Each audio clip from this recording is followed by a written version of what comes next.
ceremonial in nature. The different types of mummification took into account the social level and richness of the deceased and even included animals. The most expensive was that reserved for the pharaoh and the royal family, as well as some of the wealthiest members of the court.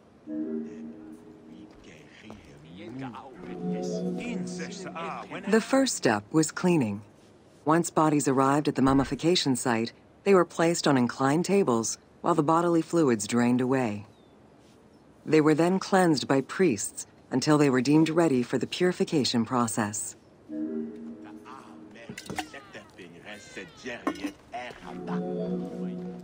The purification of the body began with a libation from sacred water. The priest then fumigated the body with terebinth resin. After the ritual cleansing, priests used oils, spices, and all kinds of essences to further purify the body of the deceased. Finally, all body hair was meticulously removed.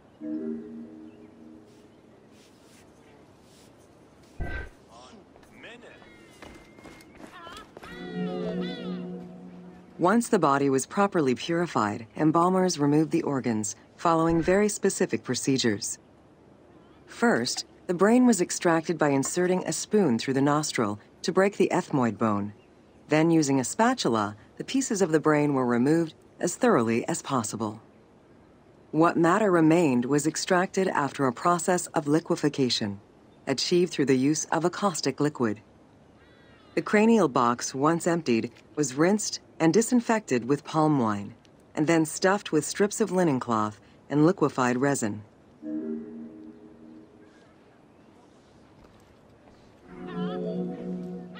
After taking care of the brain, embalmers made an incision on the left flank and carefully set aside the viscera.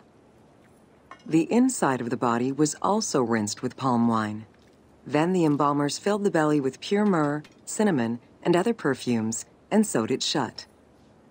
The removed viscera were washed in palm wine and packed in crushed herbs before being placed in canopic jars.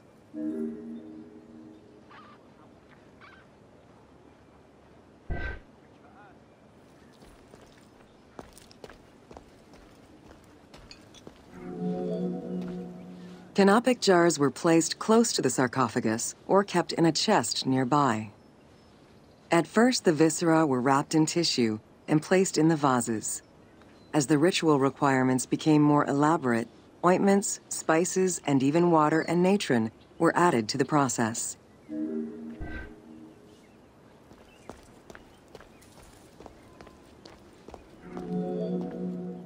Towards the middle of the New Kingdom, canopic jars assumed the appearance of the 4 sons of Horus. They were known as the protectors of the viscera. These protectors had their own guardians, each a goddess of the dead. Imseti, the human-headed god, protected the liver and was protected by the goddess Iset. Hapi, the baboon-headed god, protected the lungs and was protected by the goddess Nephthys. Dumut-Ef, the jackal-headed god, protected the stomach and was protected by the goddess Neith. And finally, Kebesenuef, the falcon-headed god, protected the intestines and was protected by the goddess Selket. Natron is a naturally occurring mineral found in evaporite. These sedimentary rocks are made up of mineral salts and were generally mined from lake beds in Egypt.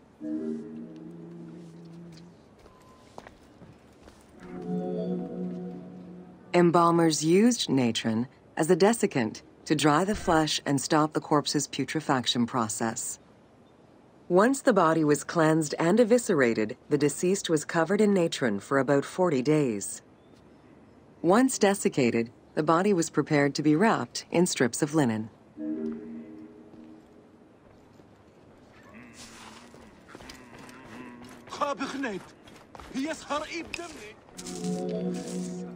Once the body was fully desiccated by the natron treatment, embalmers oiled, painted, and sometimes even added hair extensions or a wig. They often used a henna-based antiseptic preparation to give the body a more colorful and lively appearance while preparing it to resist molds and fungi.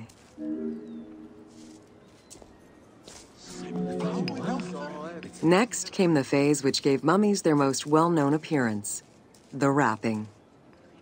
Originally, each part of the body was wrapped separately. Men had their arms crossed on their chests, while women had the right arm folded over their breasts and the left arm stretched along the body. However, techniques evolved over time. Eventually, the body as a whole was wrapped with limbs alongside the body, and increasingly sophisticated and different techniques of weaving flax bands were developed.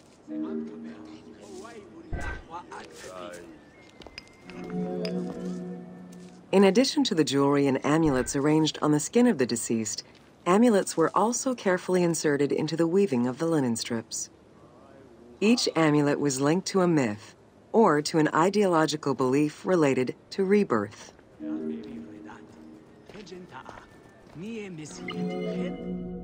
Masks were an important part of a mummy's finery. Early wooden funeral coverings were very expensive, however, and soon replaced by masks created through a technique known as cartonnage.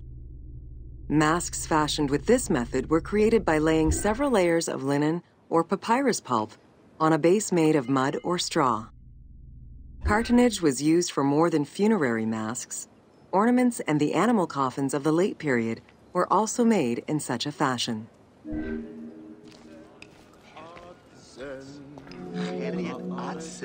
Cartonnage evolved to cover the entire body of the mummy during the 22nd dynasty. The mummies were placed on a board inside a rigid envelope of cartonnage, which was laced at the back with a string. Extremely cost-effective and visually pleasing, this technique was very popular through all layers of the society.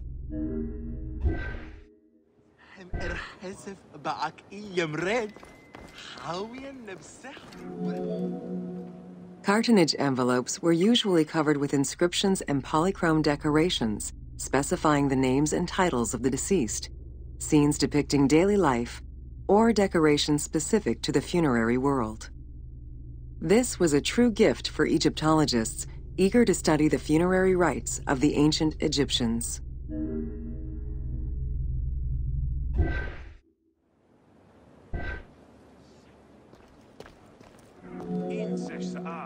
Once the mummy was properly wrapped and adorned, the embalmers proceeded with the ceremony of the opening of the mouth. A vital step of the funerary process, this ceremony was meant to bring back to life the deceased themselves or an object representing the deceased.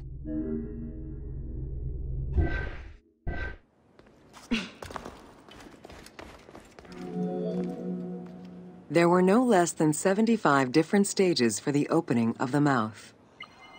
It required the application of the same oils, ointments, spices, and perfumes used during the mummification process. Makeup was sometimes part of the process as well.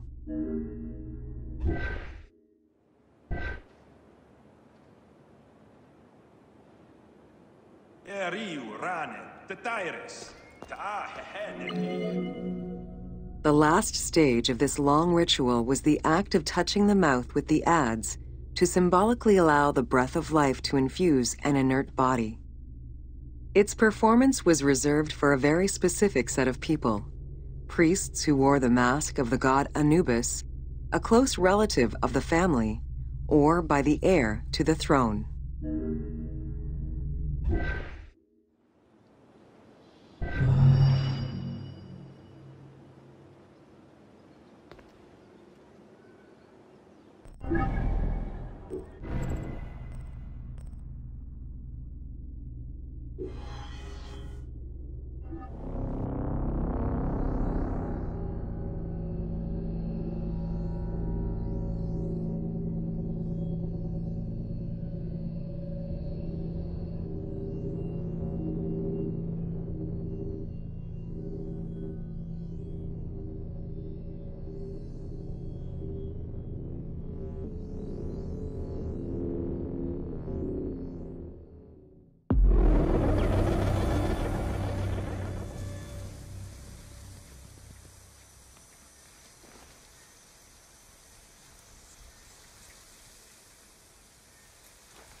Welcome to The Importance of Mummies.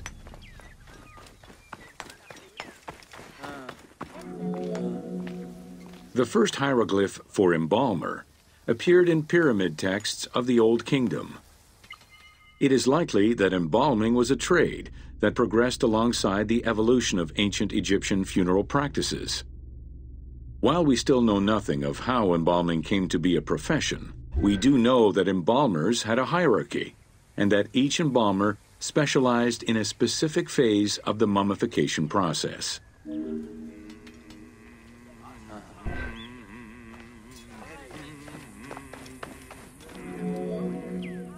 The mummification techniques were jealously guarded by embalmers from generation to generation.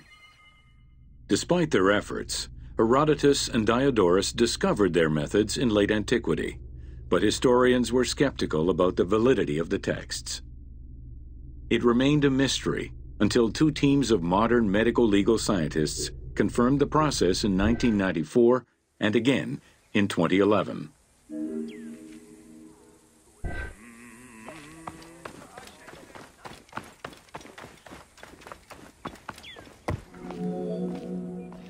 The Uabet, meaning the pure place, was where the embalmers mummified the bodies of the deceased.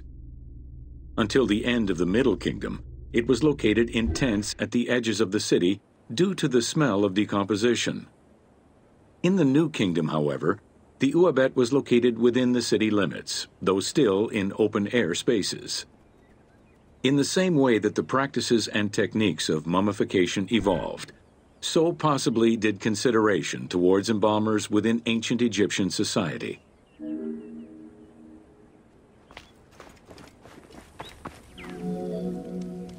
The pharaoh had access to the most elaborate of mummification rituals. The richer citizens of Egypt also enjoyed complex embalming options, though none of them allowed for the removal of the brain or viscera. After purifying the body, embalmers injected a liquid through the rectum, sealed it, and allowed the mixture to settle. They then plunged the body into natron for up to 40 days. Once the body was dried, the seal was removed, and the entrails flowed out with the injected liquid, leaving the skin and bones of the deceased to be wrapped in linen and returned to the family for burial. The least costly embalming option was for the embalmers to simply inject a product called surmaya and immerse the body in the natron for up to 40 days before handing it over to the family. For all those who could not afford any embalming process, desert burials offered a pauper's alternative to preserve the bodies of the dead.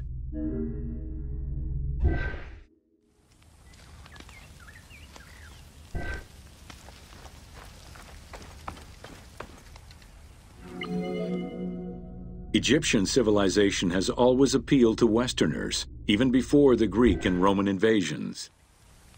As early as the Middle Ages, mummies discovered by travelers were often sent back to Europe. Curio cabinets, dating from the 16th and 17th centuries, usually included pharaonic artifacts in their collections.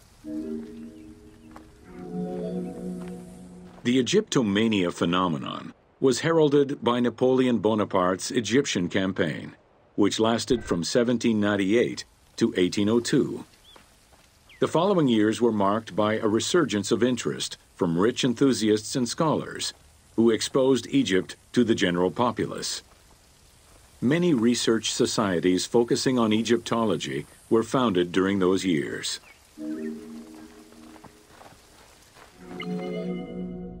By 1868, mass tourism began in Egypt under the aegis of the Cook Agency. The rich would indulge in leisure trips to Egypt and bring back mummies. Upon their return, they would organize evenings that consisted of unpacking mummies and removing strips of linen and amulets layer by layer. These were considered the shining cultural events of the season. The Egyptian... Thanks to those dubious parties, the fantasy of a mummy coming back to life, seeking revenge on its defilers, was born. The mummy malediction myth has remained steady in popular culture ever since, particularly in written media and cinema.